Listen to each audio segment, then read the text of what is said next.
దేవుని నామానికి శుభాలు తెలియజేస్తున్నాను. ఈ దినము ఆన్లైన్లో కాకుండా మిమ్మల్ని డైరెక్ట్ కలవాలని ఆశపడ్డాను. మరి కరోనా కొద్దిగా ఎక్కువ అవుతున్న దాన్ని బట్టి ప్రస్తుతానికి ఆన్లైన్లో ఈ కార్యక్రమాన్ని కొనసాగడానికి నిర్ణయించుకున్నాం. దేవుడు మనందరినీ దీవించును గాక. ప్రార్థించుకుందాం.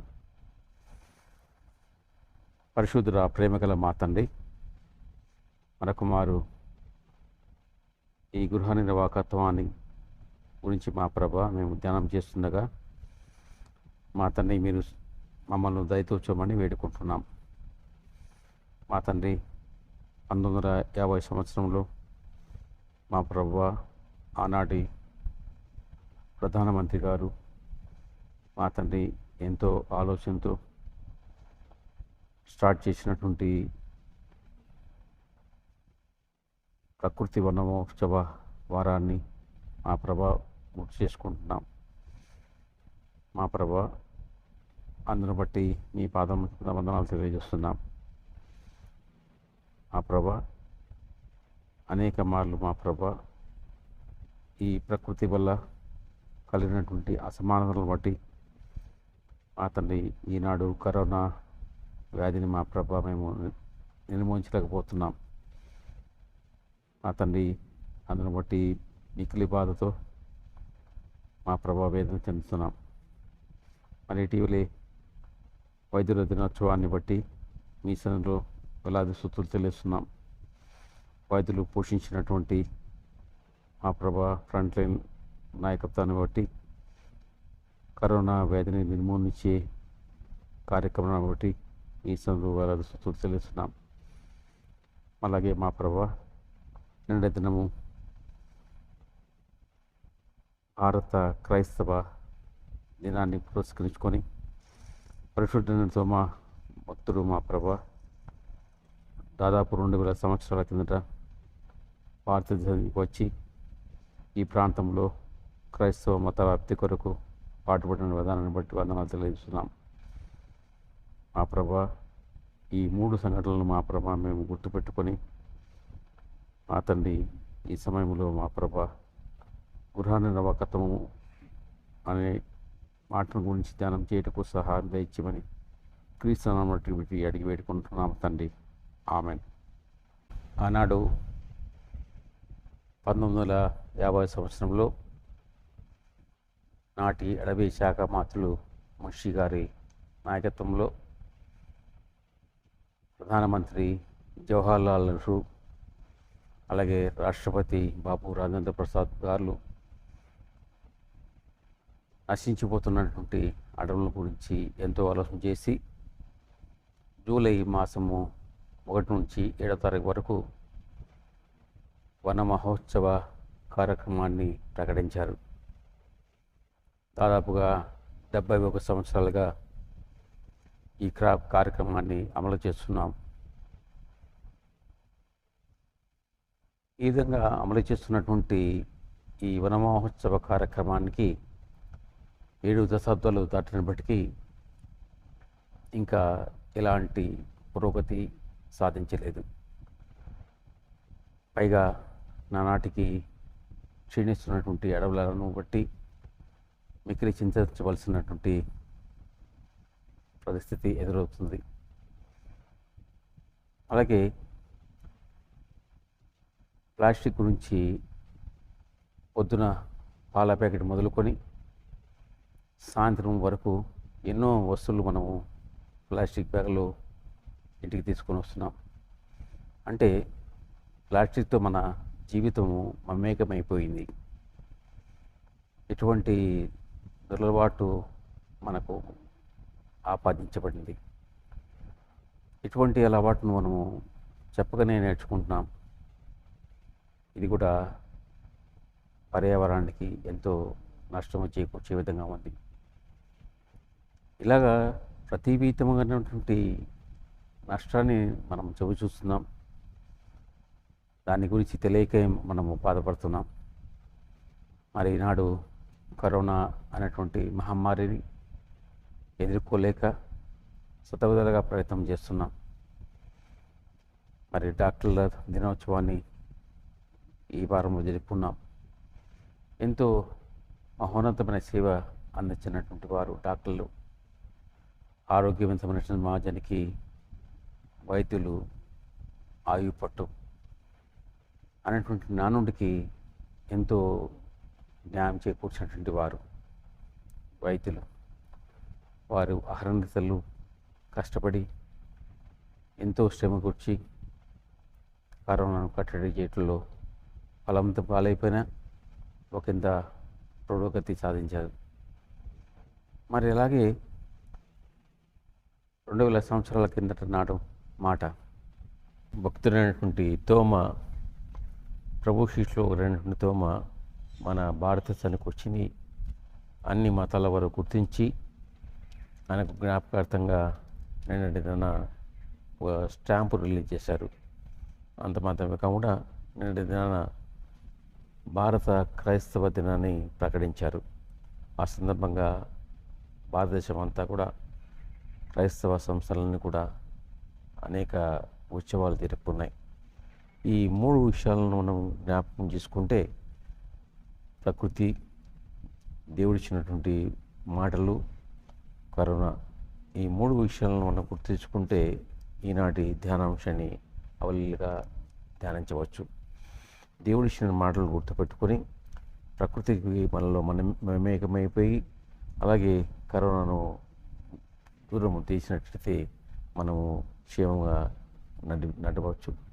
ఇటువంటి సమయంలో మనము ఈ మాటలను గుర్తుపెట్టుకోవాలి. నేటి ధ్యానాంశము గృహ నిర్వాహకత్వ ఆదివారము. గృహ నిర్వాహకత్వము, పారదర్శకము మరియు జవాబుదారీతనము. గృహ నిర్వాహకత్వ ఆధారము, గృహ నిర్వాహకత్వము, పారదర్శకము మరియు జవాబుదారీతనం. ఈనాటి పాఠ్యభాగాలు మనం చదువుకొని వచ్చామనుకుంటా. నిర్గమాకాండము 36వ అధ్యాయము 2-7 వచనాలు. అలాగే ఉత్తర ప్రత్యుత్తర భాగము 116వ కీర్తన 12-19 వచనాలు. అలాగే పత్రికా పాఠ్యభాగము ఫిలిప్పీ రాసిన పత్రిక 4వ అధ్యాయము 10-20 వచనాలు. సువార్త పాఠ్యభాగము లూకా సువార్త 19వ అధ్యాయము 11-27 వచనాలు మనం చదివి సిద్ధపడి వచ్చినామనుకుంటా. గృహ నిర్వాహకత్వం అంటే మనకు దేవుడిచ్చినటువంటి తలాంతులను మనము సక్రమంగా వినియోగించి ఆయన మాకు మహిమ కొరకు పాటుపడే విధంగా గృహ నిర్వాహకత్వం ఉంటుంది. గృహ నిర్వాహకత్వం అనేది మనము అనేక విధాలుగా చేయవచ్చు. God is for all. దేవుడు సమస్తానికి అధిపతి. ఆయన మనకు కావలసినటువంటి తెలివితేటలన్నీ ఇలా వాడుకలో మనకు చెప్పినటువంటి వాడు. మరి రోమన్లు రాసిన పత్రిక 11వ అధ్యాయము 36వ వచనము.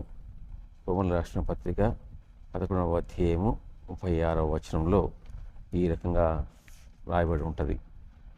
ఆయన మూలముగా, ఆయన ద్వారాను, ఆయన నిమిత్తమును సమస్తము కలిగి ఉన్నవి. ఆయన మూలముగా, ఆయన ద్వారాను, ఆయన నిమిత్తము సమస్తము కలిగి ఉన్నవి. అంటే సమస్తము ఆయన ద్వారా వచ్చున్నాయి, సమస్తము ఆయన ద్వారానే కలిగి ఉన్నాయి, సమస్తము ఆయన నిమిత్తము కలిగి ఉన్నాయి. అంటే సమస్తము ఆయన మహిమ కొరకు కలిగి ఉన్నాయి అనటం అన్ని మనము జ్ఞాపకం చేసుకోవాలి. మరి ఈనాడు గృహ నిర్వాహకత్వాన్ని మనము ధ్యానం చేసుకుంటున్నాం. అలాగే పరిశుద్ధ పౌలు రాసిన నుండి కొరింథీయుల రాసిన మొదటి పత్రికలో ఒక మాట ఉంటుంది. కొరింథీయుల రాసిన మొదటి పత్రిక 3వ అధ్యాయము 21వ వచనంలో ఈ మాట ఉంటుంది. కొరింథీయుల రాసిన మొదటి పత్రిక 21వ అధ్యాయము 4వ వచనము, 3వ వచనము 21వ అధ్యాయంలో, కాబట్టి ఎవడును మనసులో ఎందు అతిశయింపకూడదు, సమస్తము మీవి, మీవి, సమస్తం మీవి. అలాగే 4వ అధ్యాయము 1-2 వచనాల్లో ఈ మాటలు ఉంటాయి. ఈలాగున క్రీస్తు సేవలమనియు దేవుని మర్మముల విషయంలో గృహ నిర్వాహకులమనియు ప్రతి మనుషుడు మమ్మను భావింపగలను. మరియు గృహ నిర్వాహకులలో ప్రతి వాడును నమ్మకమైన వాడై ఉండట ఆవశ్యకము. గృహ నిర్వాహకుడు అనే మాటను మనము ధ్యానం చేసుకుంటున్నాం. ఈ మాటకు దేవుడు సమస్తానికి సూచించినవాడు. ఆయన కింద పనిచేసే వాళ్ళము మనము బాధ్యత చక్కగా నిర్వర్తించినట్లయితే పైన దేవునికి మహిమ, మనకు కీర్తి పరిస్థితులు కలుగుతాయి. ఇటువంటి విషయాలను మనము క్లుప్తంగా ధ్యానం చేసుకోవాలి. గృహ నిర్వాహకత్వం అన్నటువంటి మాటల్లో మనం జ్ఞాపకం చేసుకుంటే, ఆనాడు Michael Jackson, emperor of pop music, Michael Jackson అండి వారు ఆనాటి కాలంలో తెలియని ఒక అరుదు. వారు చాలా ప్రసిద్ధిని కాంచినటువంటి ఎంపరర్ ఆఫ్ పాప్ మ్యూజిక్ అనేటువంటి వారు, బిరుదు సాధించినటువంటి వాడు. ఆనాటి కాలంలో ఆయన చిన్నతనంలో ఆయన తండ్రి ఆయన ఒక పెద్దగా పిలిచేవాడు. ఏమనంటే యు ఆర్ బ్లాక్ అని సంబోధించేవాడు. అది ఆయన మనసులో కొంత అసౌకర్యం కలగజేసింది. అంత మాత్రమే కాకుండా ఆయన పెరిగి పెద్దవాడినప్పుడు ఆ నలుపుతనాన్ని పోగొట్టడానికి చాలా కష్టపడ్డాడు. ఆ నలుపుతనాన్ని పోగొట్టుకోవడానికి, అంత మాత్రమే కాక తన ముక్కును సరి చేసుకోవడానికి అనేక ప్రయాసపడ్డాడు. విస్తారమైనటువంటి డబ్బులు వచ్చిన తర్వాత అనేక సమస్యలు ఆయన చుట్టుకుంటున్నప్పుడు కూడా ఆయన తన అందం గురించి ఎక్కువగా ప్రయాసపడ్డాడు. ఎందుకంటే ఎంపరర్ ఆఫ్ పాప్ మ్యూజిక్ కాబట్టి. ఒకానొక సందర్భంలో 2009 సంవత్సరంలో ఆయన చనిపోయాడు. ఎందుకు అనంటే ఆయన ప్రత్యేకమైనటువంటి మానసిక జబ్బుతో బాధపడినటువంటి వాడు. మానసికమైనటువంటి సంబంధించినటువంటి అక్షరాల వాడిని చనిపోయినట్టు వాడు. అంటే ఈ రీతిగా తన ప్రకృతిలో తనకు ఇచ్చినటువంటి సౌందర్యాన్ని కాక ఏదో రకంగా తను సంపాదించుకోవాలని ఆశపడి ప్రత్యేకంగా తనకున్న డబ్బులతో ఆ రకంగా ప్రవర్తించినటువంటి వాడు. మనం అదే రకంగా చూసినప్పుడు నెల్సన్ మండేలా ఆయన జీవితాన్ని చూసినప్పుడు ఆయన ఎప్పుడు కూడా ఆయన ఆకారాన్ని గురించి ఆయన పట్టించుకోలేదు. తన దేవుడిచ్చినటువంటి ఆకారానికి బానిసైపోయి సంపూర్తిగా తను చేయవలసినటువంటి కార్యాలకి ప్రకటించాడు, బాధ్యత ఇచ్చాడు. అందువల్ల ఆయన మహోన్నతమైన వ్యక్తిగా తీర్చిదిద్దపడ్డాడు. చరిత్రలో ఈ రోజు కూడా సముచితమైనటువంటి స్థానాన్ని సంపాదించుకున్నాడు. ఈ విధంగా నెల్సన్ మండేలాను మనం జ్ఞాపకం చేసుకున్నాం. ఈ విధంగా మనం గృహ నిర్వాహకత్వం అంటే దేవుడిచ్చినటువంటి వనరులను మనం సమస్త మానవుల కొరకు వాడడమే ఆయనకు మంచి గృహ నిర్వాహకత్వం అనేటువంటి మాట మనం ధ్యానం చేసుకుంటాం. మరి ఈ సమయంలో మనకు ఇచ్చినటువంటి వాక్య భాగంలో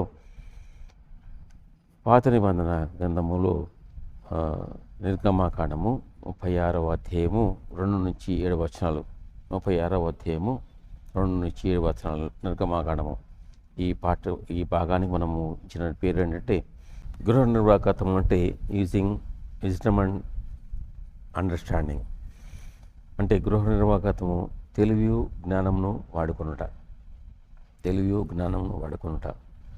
పాత నిబంధన గ్రంథంలో సులోమను రాసినటువంటి సామెతల గ్రంథంలో 2వ అధ్యాయము 6వ వచనంలో 2వ అధ్యాయము 6వ వచనం సులోమన గ్రంథంలో ఈ మాట రాయబడి ఉంటుంది.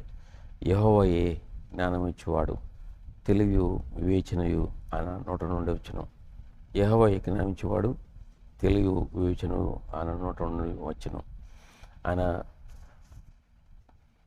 యెహోవా దేవుడు ఈ 36వ అధ్యాయం 1వ వచనం చూసినప్పుడు పరిశుద్ధుల స్థలం యొక్క సేవనందిము ప్రతి విధమైన పరంచి తెలుసుకున్నటకి యెహోవా ఎవరికి ప్రజ్ఞా వివేకములు కలగజేసినో అట్టి బెసలేలుకును అహోలియాబును మొదలైన పట్టణమంతులందరూ యెహోవా ఆజ్ఞాపించిన అందరూ చొప్పున చేయుదునను. ఆనాడు యెహోవా నాటి నిబంధన మందసాన్ని సరిచేయడానికి ఎవరికి దేవుడు జ్ఞానం ఇచ్చాడో, ఎవరికి దేవుడు అవకాశం ఇచ్చాడో, జ్ఞానం ఇవ్వడం ఒక ఎత్తు, వివేచన ఇవ్వడం ఒక ఎత్తు, అవకాశం ఇవ్వడం ఒక ఎత్తు. ఇవన్నీ ఎవరికి ఇచ్చారో వాళ్ళందరినీ జతస్తున్నటువంటి వాడు. బెసలను అహోలీయులను యెహోవాకు ఎవరి హృదయంలో ప్రజ్ఞ పుట్టించినో ఆ పని చేయుటకు యెహోవా హృదయం వారందరినీ మోషే పిలిపించెను. ఆ పని చేయుటకి వారు పరిశుద్ధతనం యొక్క సేవ కొరకు ఇశ్రాయేలులకు తెచ్చిన అర్పణలన్నిటిని మోషే వద్ద నుండి తీసుకుని, అయినను ఇశ్రాయేలు ఇంకా ప్రతి ఉదయమున మనఃపూర్వకంగా అర్పణలను అతని వద్దకు తెచ్చుండ్రి. ప్రజలందరూ కూడా ఆ పని చేయడానికి తమ వంతు సహాయాన్ని అందజేశారు. ప్రజ్ఞావంతులందరూ కూడా ఆ పని చేయుటకు ముందుకు వచ్చారు. ప్రజలందరూ కూడా తమ వంతు సహాయాన్ని చేయడం ముందుకు వచ్చారు. ప్రజ్ఞావంతులందరూ కూడా ఆ పని చేయుటకు సహాయం ముందుకు వచ్చారు. అటువంటి సమయంలో అప్పుడు పరిశుద్ధుల సంబంధమైన పని అంతయు చేయు ప్రజ్ఞావంతులందరూ ప్రతివాడు చేయుచున్న పనిని విడిచిపెట్టి, వారు చేసే పనిని విడిచిపెట్టి మోషే దగ్గరకు వచ్చారు. ఎందుకంటే ఈ మాట చెప్పడానికి మోషేతో చేయవలనని యెహోవా ఆజ్ఞాపించిన పని విషయమైన సేవ కొరకు ప్రజలకు కావాల్సిన దానికంటే బహు విస్తారంగా తీసుకొని వస్తున్నానని చెప్పగా, అంటే ఎంత అవసరమో దానికంటే మించినటువంటి వనరులు మనకు వచ్చి ఉన్నాయి. మనకు అవసరం కంటే మించినటువంటి వనరులు మనకు వచ్చి ఉన్నాయి. కాబట్టి మీరు చెప్పండి, మోషే పరిశుద్ధ స్థలమునకు ఏ పురుషులను ఏ స్త్రీలను ఇక మీద ఏ అర్పణను తేవద్దని ఆజ్ఞాపించను. ఇక మీద ప్రజలకందరికీ చెప్తున్నాడు మోషే, లాంటి అర్పణను మీరు తీసుకురానక్కర్లేదు అని చెప్పాడు.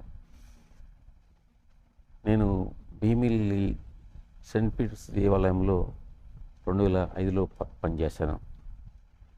అప్పుడు చర్చి యొక్క పునరుద్ధరణ కార్యక్రమాన్ని విస్తారంగా జరుపుతున్నటువంటి సమయంలో ఆలయంలో ఉన్నటువంటి స్టెయిన్ గ్లాస్కు అనుబంధంగా కిటికీల మీద ఆ రకంగా కిటికీల మీద అరేంజ్ చేయడానికి స్టెయిన్ గ్లాస్ను అరేంజ్ చేయడానికి సంప్రదించితే వారు అందరూ కూడా ఆ రకంగా ఉన్నటువంటి 5,000 రూపాయలు డబ్బులు చెప్పారు. అప్పుడు చర్చిలో అనౌన్స్ చేశాను, ఈ కార్యక్రమానికి ప్రతి కుటుంబాన్ని నుంచి ఒక్కొక్కరు ముందుకు వచ్చి చేయాలి అని చెప్పాను. అందరూ కూడా ఆ కార్యక్రమానికి ముందుకు వచ్చారు. విస్తారమైన పనులు జరుగుతున్నాయి. ఫ్లోరింగు, సీలింగ్ అన్ని కార్యక్రమాలు జరుగుతున్నాయి. దాంతోపాటుగా ఈ కార్యక్రమం జరుగుతుంది. ఆ కార్యక్రమం జరిగినప్పుడు ప్రతి కుటుంబాన్ని ఇన్వాల్వ్ చేయాలనే ఉద్దేశంతో ఈ కిటికీల బాధ్యత ప్రతి కుటుంబానికి అప్పగించాను. ప్రతి కుటుంబానికి అప్పగించిన వాళ్ళందరూ కూడా ఆ కుటుంబానికి ముందుకు వచ్చారు. ఈ సమయంలో నేను చాలా చాలా ఇంప్రెస్ అయినటువంటి విషయం ఏంటంటే, స్వర్గీయ ప్రమీల గారు ఆనాడు దినానికి కిటికీ కొరకు రాత్రి తలుపు తట్టారు 9 గంటలకు. నేను తలుపు తీసినప్పుడు, అమ్మ ఏంటి విషయం అని అడిగినప్పుడు ఆమె చెప్పారు, నా తాలిబొట్టు అమ్మి కిటికీ కొరకు డబ్బు తెచ్చానని నేను చెప్పాను. అమ్మ మీరు ఎంతో కష్టంలో ఉన్నారు, మీకు 2 పిల్లలు ఉన్నారు, మీరు ఇంటికి వెళ్ళి మీరు ఆలోచన చేసి ఇవ్వండి అంటే, లేదు పాస్టర్ గారు, నేను ఇంటికి వెళ్తే అనేక సమస్యలు మనం చుట్టుముడతాయి, అందువల్ల మీరు డబ్బు తీసుకుంటే మార్కెట్ నుంచి ఆ తాలిబొట్టు మార్కెట్ నుంచి ఇలాగ మీ దగ్గరకు వచ్చాను, మీరు డబ్బు తీసుకుంటే 9 గంటలు అతను 9 గంటలు వచ్చినటువంటి ఆవిడ, నేను డబ్బు తీసుకుంటే నేను ఇంటికి వెళ్తాను అని చెప్పినప్పుడు నాకు కళ్ళలో నీళ్ళు తిరిగాయి. ఎంతటి సమర్పణ ఆమెకు ఉన్నది దేవుడి మీద. దేవుడి పరిచయం అంటే ఎంత ప్రేమ కలిగి ఉంది ఆమె. చాలా చాలా నేను బాధపడి ఆ డబ్బు తెచ్చుకున్నాను. ప్రభు 2 కాసులు వేసినటువంటి పేద విధవరాల గురించి ఎంతో సంతోషపడ్డాడు. ఎందుకంటే తన దగ్గర ఉన్నప్పుడు డబ్బులన్నీ ఆవిడ ఇచ్చేసింది దేవుని కొరకు. మరి ఆవిడ జీవించడానికి అనేకమైనటువంటి అవసరాలు కలిగి ఉండడానికి మరి ఎలాంటి ఎక్కలు లేవు తనకు, ఎలాంటి అవకాశం లేదు తనకి. ఆవిడ మాత్రం ఇచ్చేసి వెళ్ళిపోయింది. ఆ దృష్టాంతము ప్రభువును ఎంతో ఎంతో సంతోషపెట్టింది, కలిసి వేసింది. అనేక మార్లు ప్రభు ఆ వృత్తాంతం గురించి చెప్పాడు. నా జీవితంలో ఆమె చేసినటువంటి ఉన్నతమైనటువంటి పని నాకు చాలా సంతోషమైంది, బాధ కలిగింది. అది ఆనాడు ఆమె ఇచ్చినటువంటి ఆ డబ్బుకు ఈనాడు 17 సంవత్సరాల తర్వాత కూడా ఆ స్టెయిన్ గ్లాస్ అన్ని విపరీతంగా మహిమపరుస్తున్నాయి, అవన్నీ అందరినీ మరి పరుస్తున్నాయి. ఈ రకంగా ఆనాడు ఆ స్టెయిన్ గ్లాస్ మాత్రమే కాదు, ఈనాడు చిన్నమప్పుడు అనే ప్రాంతంలో చర్చి కడుతున్నాను. చర్చి కట్టే సమయంలో అందరికీ విస్తారంగా పంపించాను. అందరూ కూడా సౌత్ ఇండియా నుంచి అనేక ప్రాంతాల నుంచి డబ్బులు పంపిస్తున్నారు. నాకు అనేక ప్రాంతాల నుంచి డబ్బులు పంపిస్తున్నారు. ఈ ప్రయత్నంలో ఈ థామస్ గారిని విజయనగరంలో థామస్ గారిని లెపర్సీ మిషన్లో పనిచేసే థామస్ గారిని ఆయన దగ్గర పనిచేసే కుర్రాడు నాగరాజు అనే కుర్రాడు ఉన్నారు. తనకు ప్లంబింగ్ మాత్రం తెలుసు. ప్లంబింగ్ మాత్రమే కాకుండా ఆయన ఎలక్ట్రీషియన్ కూడా తీసుకొని వచ్చి చర్చికి సర్వీస్ చేశాడు. సర్వీస్ చేయడమే కాదు, కానీ తాను ప్లంబింగ్ కావాల్సినటువంటి ఐటమ్స్ అన్నీ కూడా కొన్నాడు. అంత కాకుండా ప్లంబింగ్ ఐటమ్స్ కాకుండా ఎలక్ట్రిక్ సామాన్లన్నీ కూడా కొని ఆ 2 వస్తువులు కొని చర్చికి సర్వీస్ చేసినట్టు. మరి ఈనాడు కూడా దేవుని మహమ్మార్తము అనేకమైనటువంటి వారు వస్తువులు తీసుకొని వచ్చారు అని వీరు నాగరాజు అనేటువంటి ఆయన వ్యక్తి దేవునికి అనేకమైనటువంటి మహిమల కొరకు ఆయన వస్తువులను మన వస్తువులు తీసుకొని వచ్చి సేవ చేసినటువంటి వారు. ఆనాడు మాత్రమే కాదు, ఈనాడు కూడా అనేకమైనటువంటి దేవునికి పనికి అనేకమైనటువంటి వారు వస్తున్నారు. ఎందుకంటే మనం ప్రార్థన చేయడంలో ఉంటుంది, మనం చెప్పడంలో ఉంటుంది. ఈ రకంగా ఆనాడు అక్కడ నుంచి లెటర్ నుంచి మాట్లాడాను, ఇక మీరు డబ్బులు తీసుకొని రావాల్సిన అవసరం లేదు అని. క్రిటికల్ స్టెయిన్ గ్లాస్ గురించి మీరు డబ్బులు తీసుకురావడం అవసరం లేదు ఇక మీదట, ఎందుకంటే మనకు డబ్బులు సంపూర్తిగా అవసరం ఉన్నాయి అంటే దేవుడు నాకు అవకాశం ఇచ్చాడు. డబ్బులు తీసుకొని రావద్దు అని చెప్పినటువంటి అవకాశం దేవుడు నాకు ఇచ్చాడు. ఈరోజు ఆ రకంగా చూస్తే ఎంతమంది ఆ రకంగా చెప్పగలరు? దేవుడు నాకు అవకాశం ఇచ్చాడు. అందరిని బట్టి దేవుని కృతజ్ఞతాస్తుతులు చెల్లిస్తున్నాను. సో ఈ సమయంలో మన దేవుడు మనకి ఇచ్చినటువంటి అనేకమైనటువంటి అవకాశాలను, అనేకమైనటువంటి వాటిని మనం ముందుగా జ్ఞానంతో వాటిని ఉపయోగించి దేనికి ముందు ఉపయోగించాలి, దేనికి తర్వాత ఉపయోగించాలి అనేటువంటి జ్ఞానంతో ఆ రోజు అటువంటివన్నీ ఇచ్చినటువంటి అందరికీ దేవుడు మహిమపరుస్తున్నాడు. మరి ఈరోజు కూడా చిన్నప్పుడులో వస్తున్నటువంటి అనేకమైనటువంటి ధన సహాయాన్ని బట్టి వందనాలు తెలియజేస్తూ, ఆ నగరాజును బట్టి వందనాలు తెలియజేస్తూ అనేక రానున్న సంవత్సరాల్లో అది కొత్త విధమైనటువంటి పునశ్చితంగా మలచపడతాన్ని ఆశిస్తున్నాను. ఈ విషయంలో మనము దేవునికి కృతజ్ఞతలు చెల్లించాలి. ఈ భాగంలో మొదటగా గృహ నిర్వాహకత్వము, తెలివి, జ్ఞానమును వాడుకునుట. ఇకపోతే రెండవ భాగము ఉత్తర ప్రత్యుత్తర కీర్తన 116వ కీర్తన 12 నుంచి 19 వచనాలు. ఈ భాగాన్ని గృహ నిర్వాహకత్వము కృతజ్ఞతార్పణ పండుగ, గృహ నిర్వాహకత్వము కృతజ్ఞతార్పణ పండుగ, ఈ వాక్యాన్ని మనము ధ్యానం చేసుకున్నాం. ఈ కీర్తనలో కీర్తనగాడు 37 మార్లు తనకు తాను సంబోధించుకున్నాడు. అంటే ఎంతగా దేవుడు తన పట్ల మేలు చేశాడో, ఎంతగా తనను ఆశ్రయించాడో, ఎంతగా తనను గన్నపరిచాడో చెప్పుకుంటున్నాడు. 37 మార్లు తను సంబోధించుకున్నాడు. ఈ కీర్తనలో మొట్టమొదటిగా తన పరిస్థితులను, తన ఆపదలను, తన అనేకమైనటువంటి బాధలను దేవునికి చెప్పుకున్నాడు. దేవుడు వాటన్నిటిని తీసివేశాడు. మనము అనేక సందర్భాల్లో చూస్తున్నాం. ముఖ్యంగా అన్యులు దేవునికి మొరపెట్టుకుంటారు. ఎందుకంటే దేవుడు కరుణామయుడిని, ఖచ్చితంగా సహాయం తీరుతారని.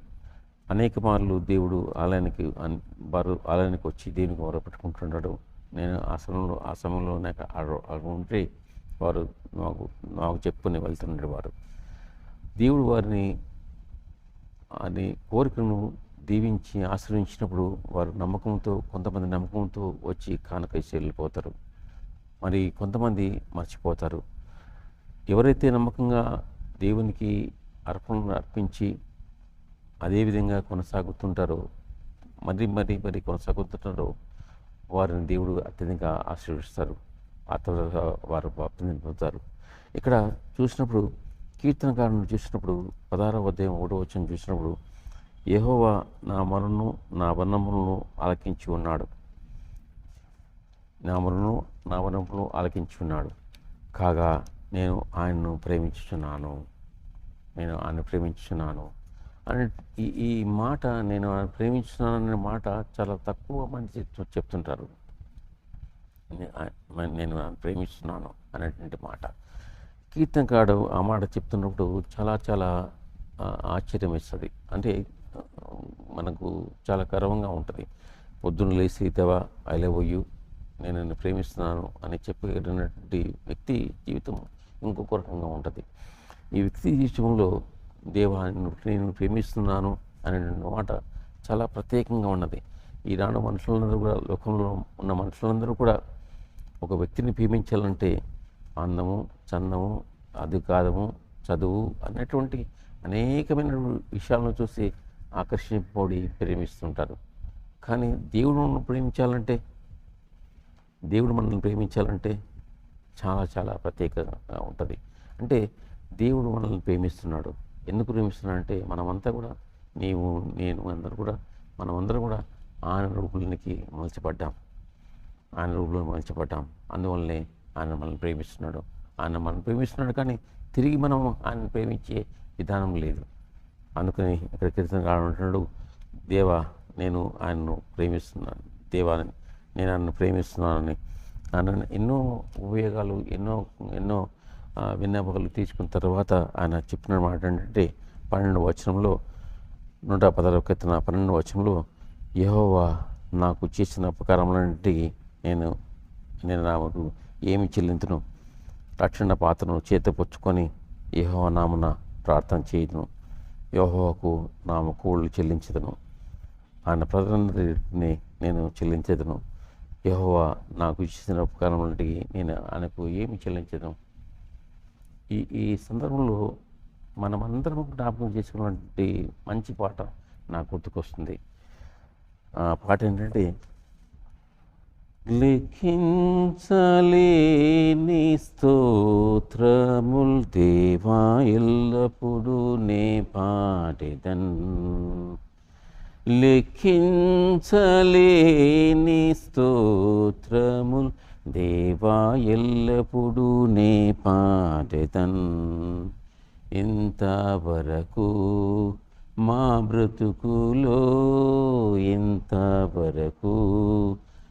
బ్రతుకులో, నీవు చేసిన మేళ్ళకై లెక్కించలేని స్తోత్రముల్ దేవా ఎల్లప్పుడూ మే పాడెదం. ఆకాశమహాకాశముల్ దానికిందున్న ఆకాశము, ఆకాశమహాకాశముల్ దానికిందున్న ఆకాశము, భూమిలో కనబడునవన్నీ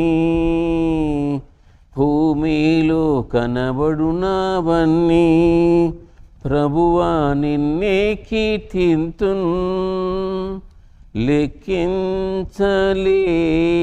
స్తోత్రముల్ దేవా ఎల్లప్పుడూ నే పాడెదన్. అడవిలో నివసించునవన్నీ, సుడిగాలియు మంచును, అడవిలో నివసించునవన్నీ, సుడిగాలియు మంచును, భూమిపైనున్నవన్నీ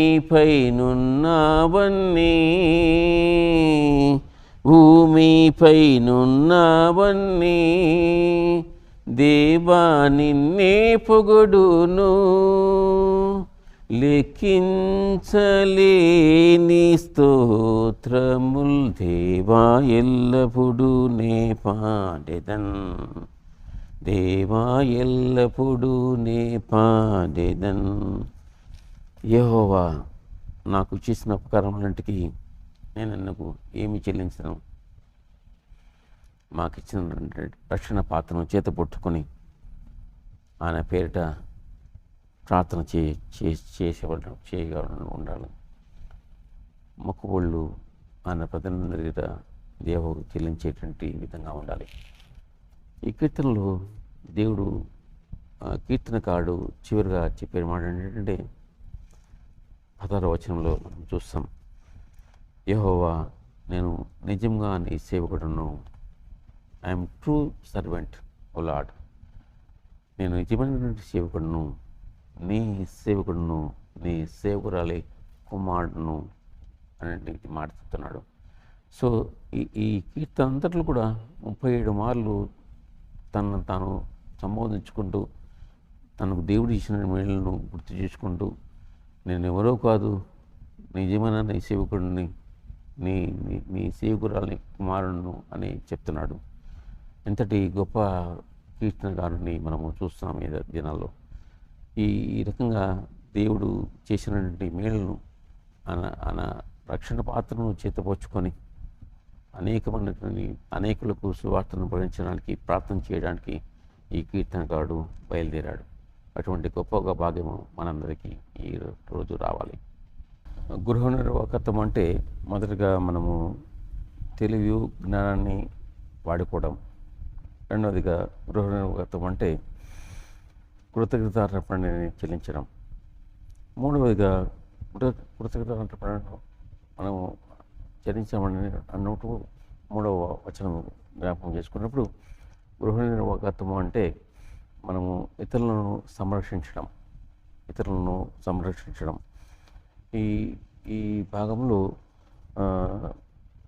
పత్రికా పాఠభాగాన్ని చూస్తాం. ఫిలిప్పీయులకు రాసినటువంటి పత్రిక 4వ అధ్యాయము 10 నుంచి 20 వచనాలు. 4వ అధ్యాయం ఫిలిప్పీయులకు రాసిన పత్రిక. అక్కడ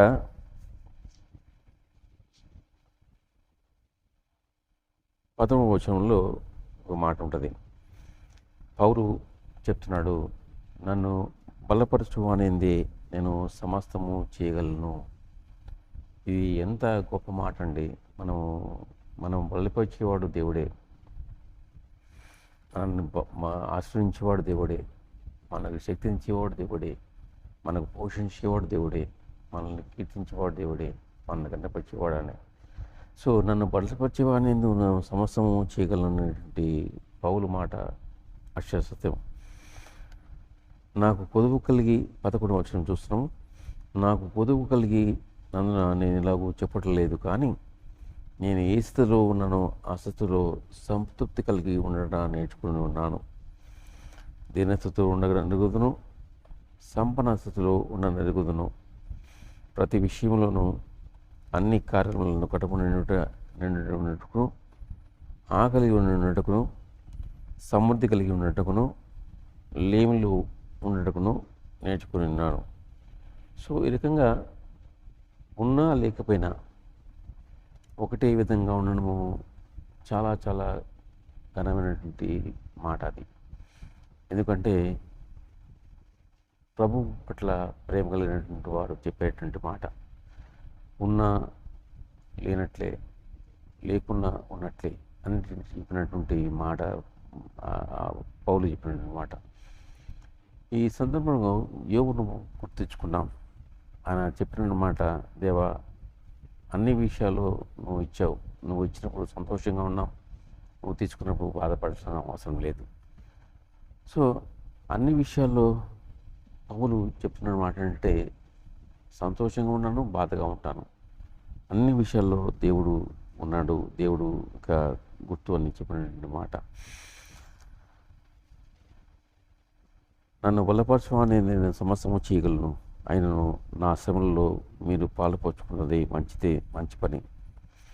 ఫిలిప్పీయుల సువార్తను బోధన ప్రారంభించి మాసిదోనియ నుండి వచ్చినప్పుడు ఇచ్చు విషయంలో, పుచ్చుకున్న విషయంలో మీరు తప్ప మరి ఏ సంఘపు వారును నాతో పాలేవారు కాలేరని మీకే తెలియను.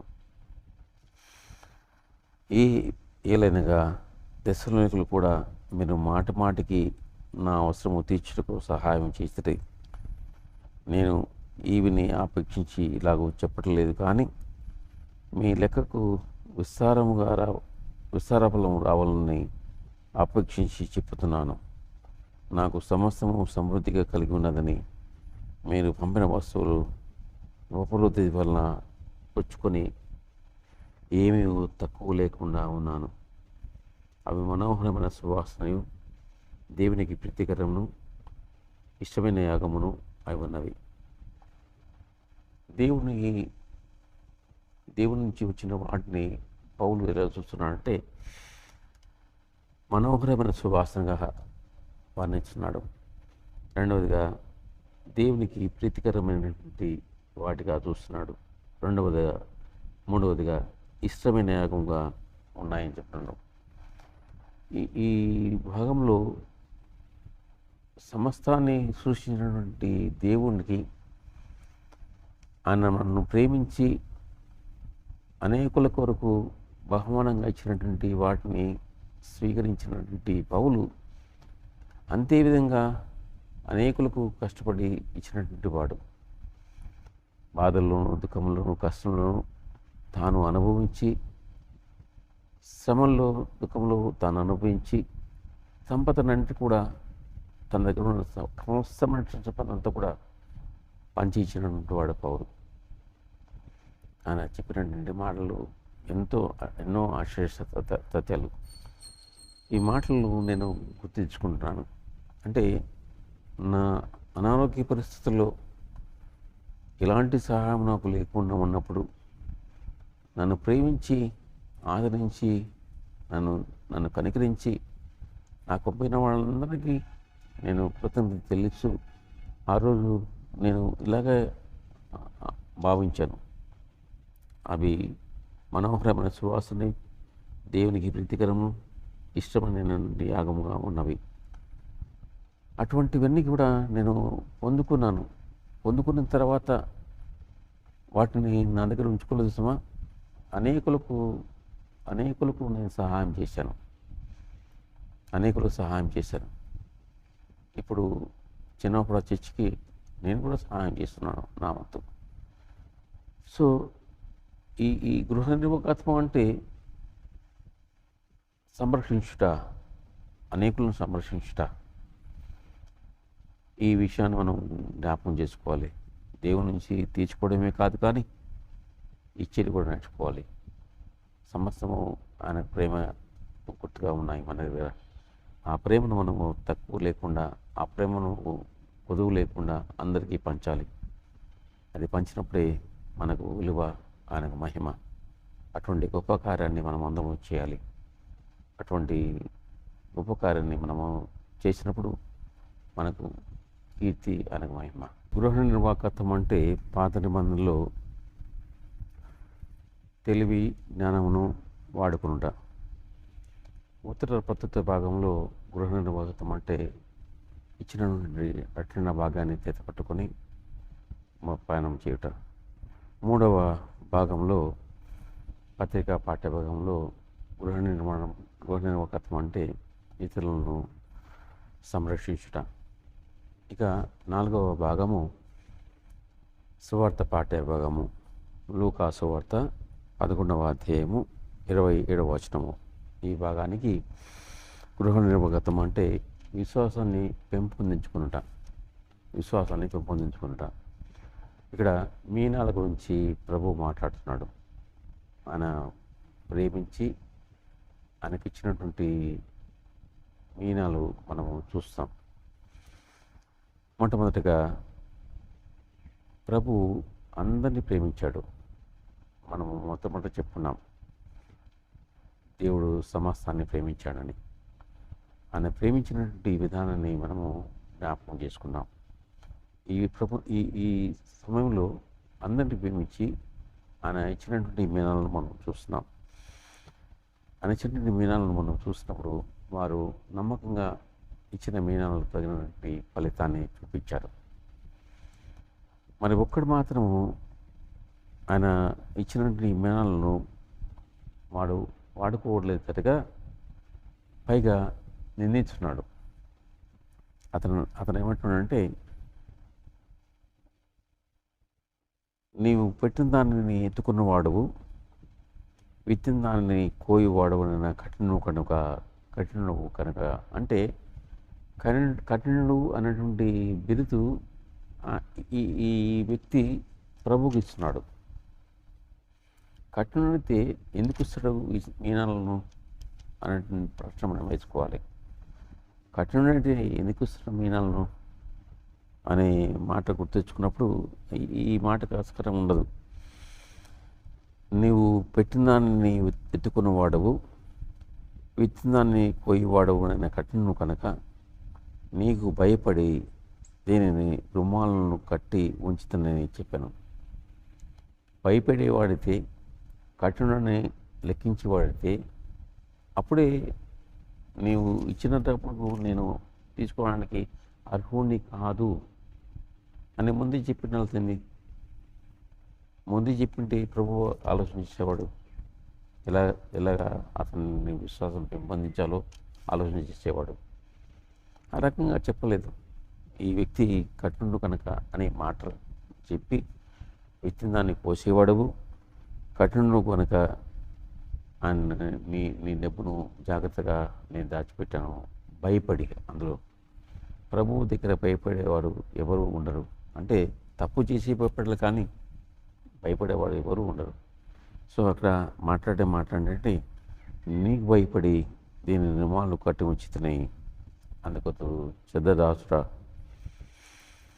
నీ నోటి మాటను బట్టి నీకు తీర్పు తీర్చుతాను. నీ నోటి మాట బట్టి నీకు తీర్పు తీర్చున్నాను. అనేక మార్లు మనం మాట్లాడుతుంటాం, దేవుడు మాకేం చేశాడు, దేవుడు మాకు అంటే దీవించిన నాడు దేవుడు గొప్పవాడని చెప్తాం, దీవించినాడు దేవుడు మాకేం చేశాడు అని మాట్లాడుతున్నాం. జాగ్రత్తగా మనం ఆలోచన చేయాలి. దేవుడు మన మాటలను బట్టి తీర్పు తీర్చుతున్నాడు. సో ఇక్కడ దేవుడు చెప్తున్నాడు, నీ నోటి మాటలను బట్టి నీకు తీర్పు తీర్చుదను. నేను పెట్టిన దానిని వెతివాడును, విత్తిన దాన్ని కోయివాడున కఠినుడిని నీకు తెలిసినగా నీవెందుకు నా సొమ్ము సాకుల దగ్గర ఉంచలేదు, నువ్వెందుకు ఆ పని చేయలేదు? అటు చేసి ఉండగా నేను వచ్చి వడ్డీతో దాన్ని తీసుకుందని వానితో చెప్పి నీ వద్ద నుండి ఆమె తీసివేది 10 మీనాల గల వానికి శిష్యునికి దగ్గర పిలిచి వానితో చెప్పాను. వారు అయ్యా వానికి 10 మీనాల కలవే అనేది. అందుకతను కలిగిన ప్రతి వానికి ఎవడును లేని వాటిని కలిగిన వానికి తీసివేయమని చెప్పాను. ఇక్కడ ప్రభు చెప్తున్నాడు ఇప్పుడు మాట, ఖర్చు పెట్టేవానికి అనేకమైన ఆశీర్వాదాలు దేవుడు ఇస్తున్నాడు. దాచుకునే వాళ్ళకు ఎటువంటి ఆశీర్వాదాలు ఇవ్వడు. సో గృహ నిర్వాహకత్వం అంటే ఆ నుండి సమస్తము తీసుకొని ఆయన మనకు తెలివితేటలు ఇచ్చాడు, జ్ఞానం ఇచ్చాడు.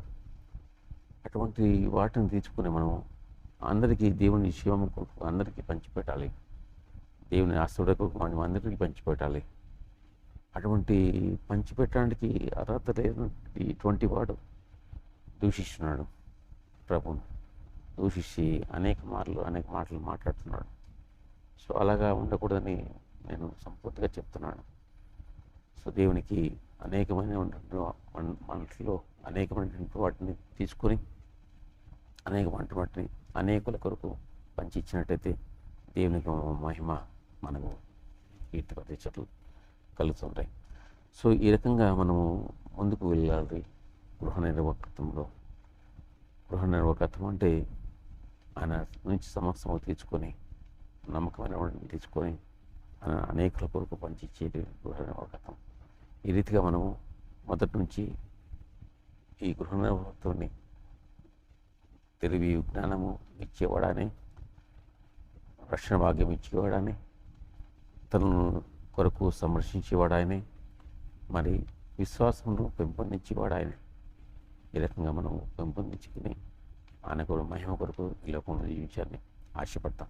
ప్రార్థన చేసుకుందాం. పరిశుద్ధుడా, ప్రేమగల మా తండ్రి, కృపగల మా ప్రభ, మీ ప్రేమకు వందనాలు తెలియజేస్తున్నాం. మా తండ్రి, మా ప్రభా, అనేక మార్లు దీవించిన వాడవు, దీవిస్తున్న వాడవు. మా తండ్రి, మమ్మల్ని దీవించి ఇచ్చినటువంటి ప్రతి అవకాశాన్ని మేము వినియోగించుకోవడం ద్వారా, మమ్మల్ని మహిమపరచడం ద్వారా, అనేకులకు ఆశీర్వాదంగా ఉంచడం ద్వారా మేము మిమ్మల్ని దీవిస్తున్నాం.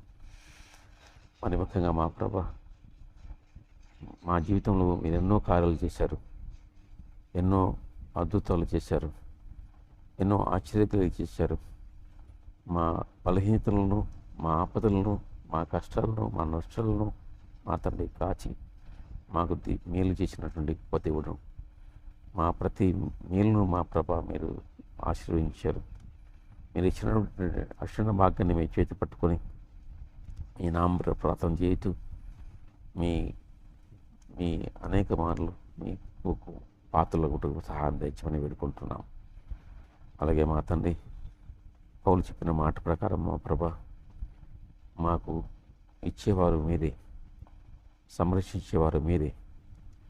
మా తండ్రి, అలాగా పొందుకున్నటువంటి వాటిని మా ప్రభ ఇతరులను పోషించే కొరకు మా ప్రభ మేము కష్టాల్లో ఉన్న, బాధల్లో ఉన్న, దుఃఖంలో ఉన్న మా తండ్రి అవి మర్చిపోయి మా ప్రభ మీరు ఇచ్చినటువంటి ఐశ్వర్యాన్ని, మీరు ఇచ్చినటువంటి సంపదను, మీరు ఇచ్చినటువంటి జ్ఞానాన్ని మా తండ్రి అందరికీ పెంచి జ్ఞానం మాకు దయచేయండి.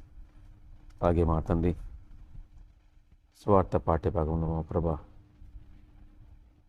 చెడ్డ దాధ్యముదే కాకుండా మంచి మనసు కలిగినటువంటి వ్యక్తిగా మేము ప్రేమించి దీవించి మా ప్రభ మేము ఆశీర్వదించి ఉన్నట్టుగా సహాయం దయచేయండి. చెడ్డ దాస్యములకు కాకుండా మా ప్రభ మంచి దాస్యంలో ఉన్నట్టుకు సహాయం దయచేయండి. మంచి దాస్యంలో ఉండటం వల్ల మా ప్రభ మమ్మల్ని తిరిగి దీవించేటటువంటి వాడు మీరే. మా తండ్రి, అనేకమైనటువంటి వాటి మీద మమ్మల్ని నిర్మించేవాడు మీరే. మా ప్రభ ఈ లోకంలో మంచి గృహంగా ఉండటం వల్ల మా తండ్రి తిరిగి మీ చెత్త దీవించబడే భాగ్యము మాకు కలిగించమని మా తండ్రి యేసుక్రీస్తునామమున వేడుకుంటున్నాం ప్రభు. ఆమేన్. తండ్రి, కుమార పరిశుద్ధ స్మృతికి సదాకాలముతో నడిపించును కాక. ఆమేన్. దేవుడు ఇచ్చినటువంటి ఆశీర్వాదాలను పొందుకోవడమే కాకుండా ప్రకృతితో మనము మమేకమై జీవించాలి. తద్వారా కరోనాను దూరం చేయాలి. కరోనాను మన నుండి సంపూర్తిగా దూరం చేసే బాధ్యత మనందరిది. ఈ సమయంలో మనమందరం కూడా జాగ్రత్త వహించాలి. మాస్కులు పెట్టుకోవాలి, శానిటైజ్ చేసుకోవాలి, దూరంగా కూర్చోవాలి. ఈ ప్రయత్నంలో మరి వచ్చే వారము నుంచి దేవుని చిత్తమైతే మిమ్మల్ని ప్రత్యక్షంగా కలుసుకునే భాగ్యం కలుగుతుందని నేను ఆశపడుతున్నాను. దేవుడు మనందరినీ దీవించుగాక. ఈ ఛానల్ని రానున్న మెసేజ్ కొరకు సబ్స్క్రైబ్ చేసుకోండి. మరి మనం అందరినీ దేవుడు కాపాడును కాక. ఆమేన్.